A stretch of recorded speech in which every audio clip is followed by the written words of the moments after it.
So it's kind of hard to see what we're doing, but this should tell you what we're doing here. So I'm gonna take this. This is already loose from when I loosened it up from the last time. Got my ratchet here.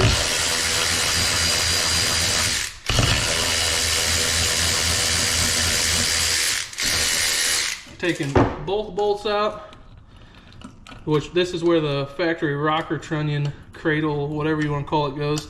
And you just basically get those started, finger tight, line that little guy up, make it kind of even because I got slots, it's slotted.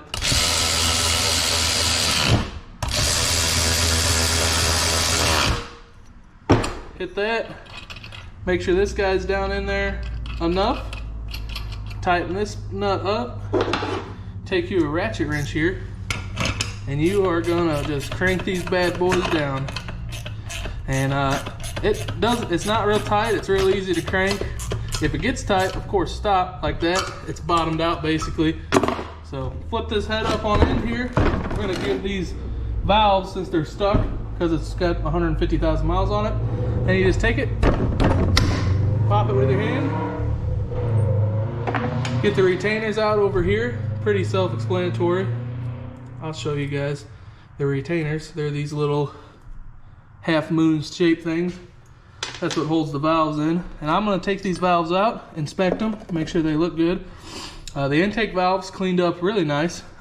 Take a rag, wipe them off. They look almost brand new. So get these bad boys cleaned up. These look pretty well new. I mean, they got a little bit, which we could scrub and get that off. But a little bit of carbon built up on them. Not much, because the intake side, the exhaust side is gonna have some crud no matter what, because it just gets so freaking hot. So not much you can do. Some people say replace them every time. I am not one of those guys.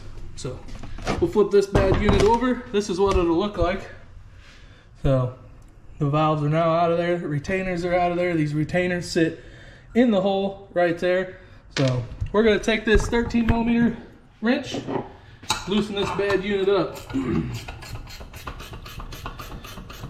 Some of you guys probably already know how to do this if you're watching, but some of you might not. So now you know. These are not very hard to do. They do suck on the car. If you're doing it on the car, on the truck, whatever you're doing, they do suck pretty bad on there, because if you drop something, you have a lot more chances to screw up, mess up, and cause further damage. So I always take them off to do them, because half the time I'm putting this in a clapped out cheap junk motor and it's already sitting out on the table. So I just pull them off.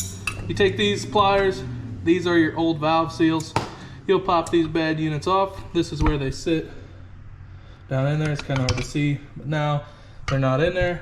Texas Speed is probably one of the better companies. Texas Speed, BTR, about the only two people I'll ever buy all this stuff from,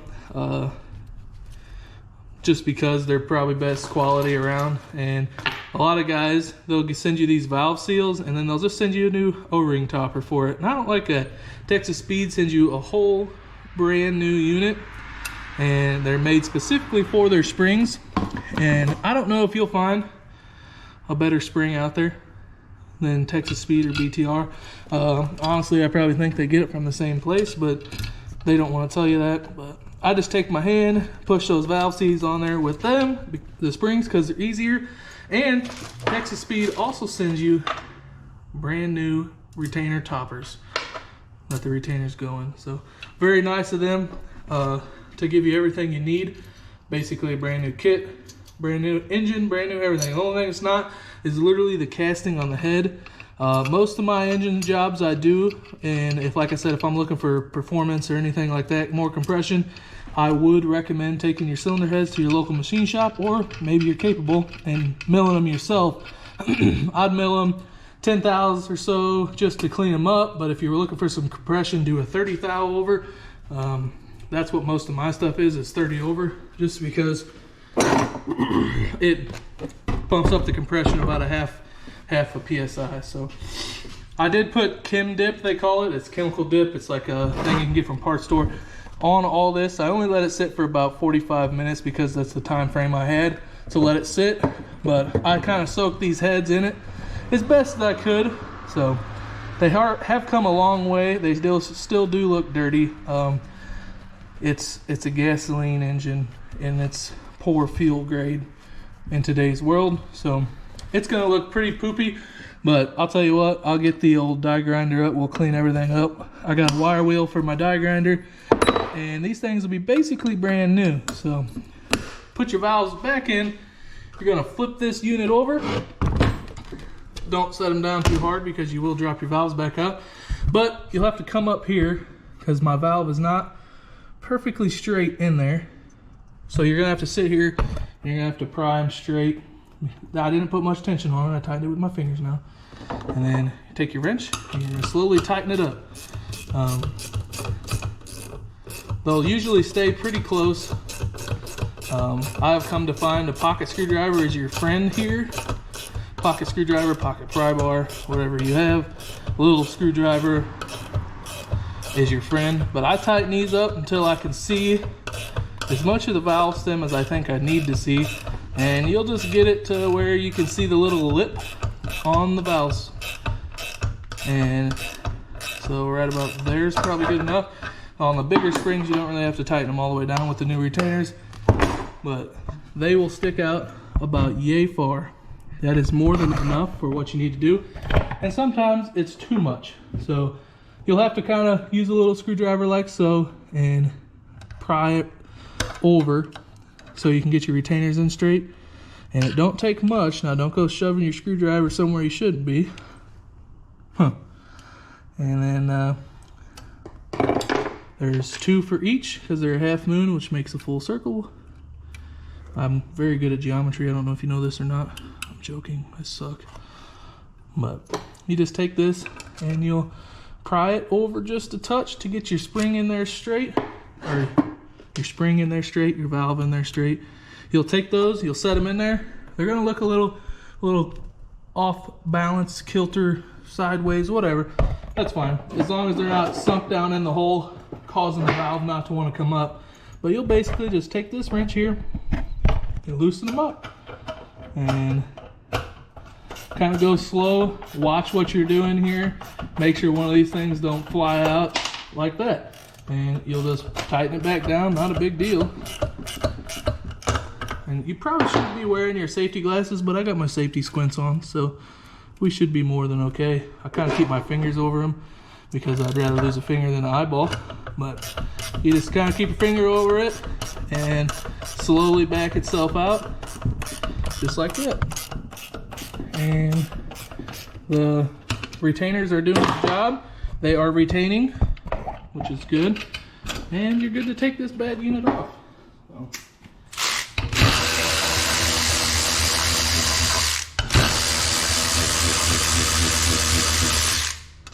Yeah, this is what the little tool looks like off of it. There's a spacer plate, there's this piece, 1 long bolt, 2 short bolts. This guy, it's pretty self-explanatory. So I've been making this video specifically on putting this engine together for a little over 2 weeks now. I've ran into quite a bit of issues,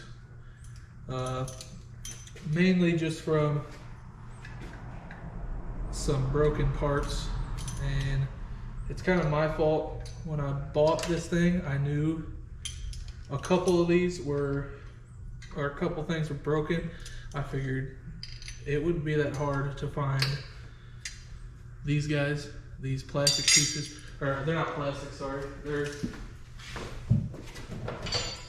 basically, they're cast aluminum, right?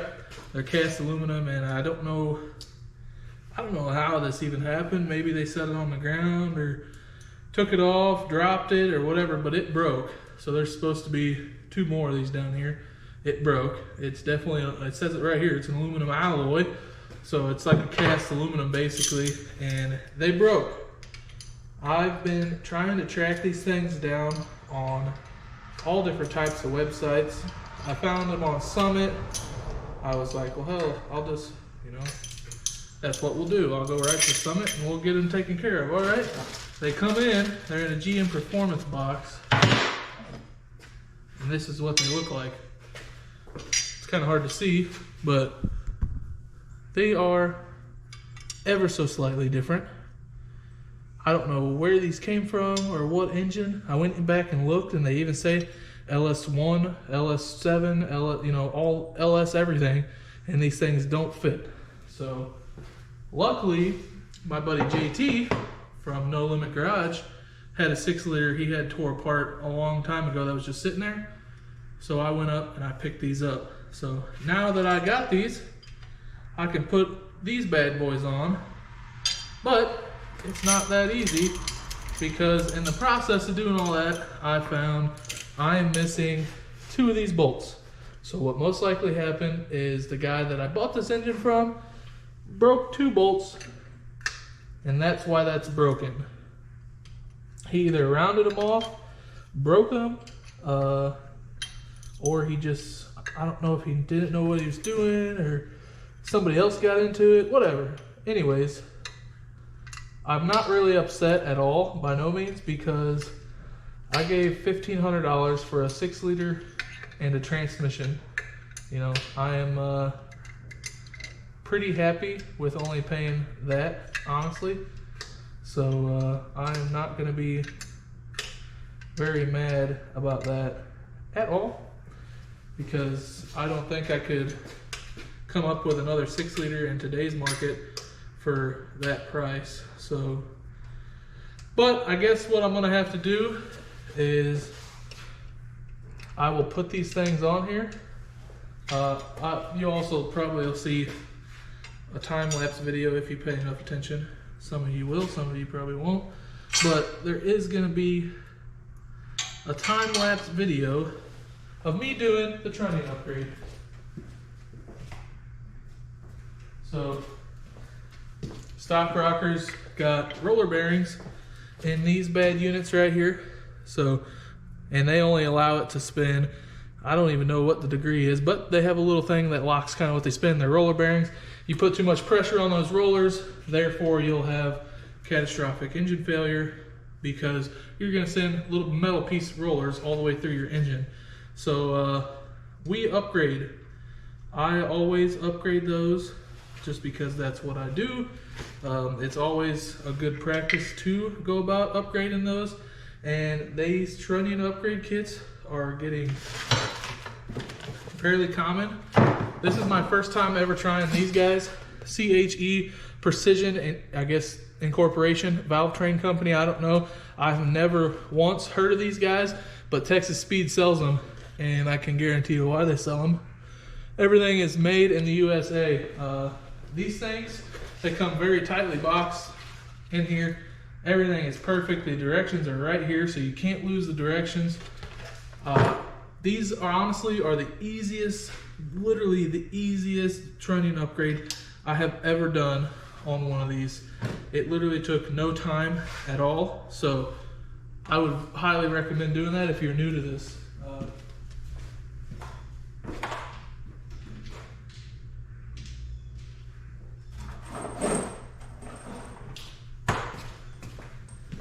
They are very easy to work with.